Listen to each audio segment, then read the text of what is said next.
അയാൾ സ്വയം വിശേഷിപ്പിച്ചത് ഒരു കാവൽക്കാരൻ എന്നായിരുന്നു. ഒരു പൂന്തോട്ട കാവൽക്കാരൻ. ഒരു യജമാനനിൽ നിന്നും ഒരുപാട് ദൂരെ നിൽക്കുന്ന ഒരു പാവം കാവൽക്കാരൻ. വിയർപ്പ് തുള്ളികളെ പൂവിലേക്ക് പകർത്തി നൽകി പൂവിന് സൗരഭ്യവും വർണ്ണവും നൽകി അയാൾ ഉള്ളാൽ ചിരിച്ചു.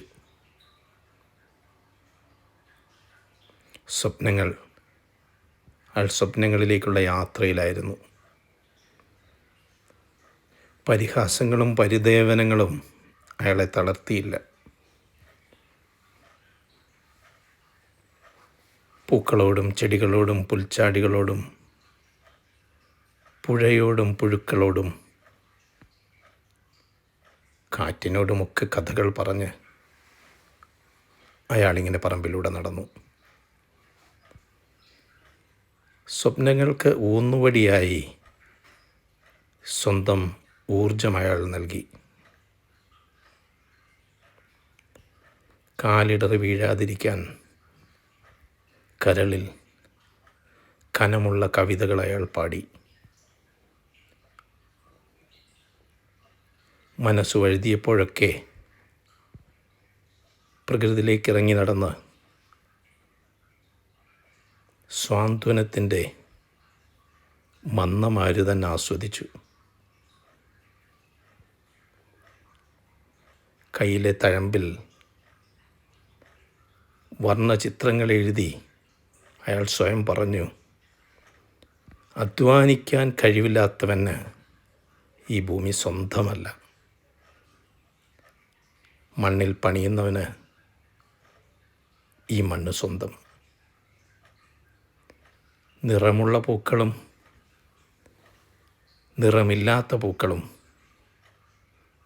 പരിമളമുള്ള പൂക്കളും അതില്ലാത്ത പൂക്കളും അവനൊരുപോലെയായിരുന്നു.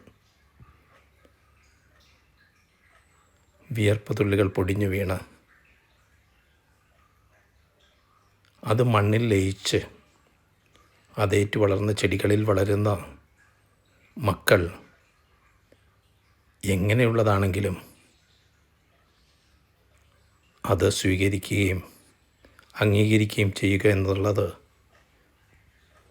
ഒരു യാഥാർത്ഥ്യമാണ്, ഒരു വസ്തുതാനിഷ്ഠമാണെന്ന് അയാൾക്ക് തോന്നി. ഓരോ പൂവും ഓരോ കഥകൾ അയാളോട് പറഞ്ഞു. എൻ്റെ സ്വപ്നങ്ങൾക്ക് ചാരുത നൽകാൻ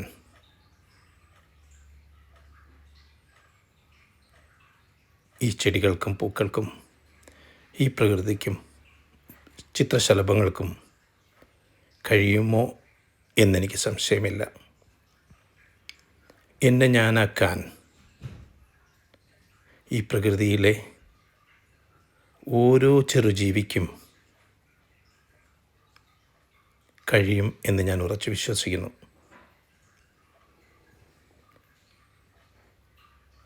പണ്ട് കേട്ട പാട്ടുകളും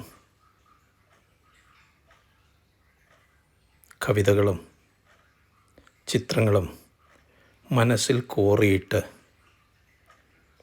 അതിന് വർണ്ണങ്ങൾ നൽകി, അതിന് ജീവൻ നൽകി, അത് മനസ്സിലേക്ക് ആവാഹിച്ച് അതിനെ ഒരു പൂമ്പാറ്റയുടെ ചിറകുകൾ നൽകി ആകാശവിതാനങ്ങളിലേക്ക് ഞാൻ പറത്തിവിടട്ടെ. വീണ്ടും കാണാം. Thank you.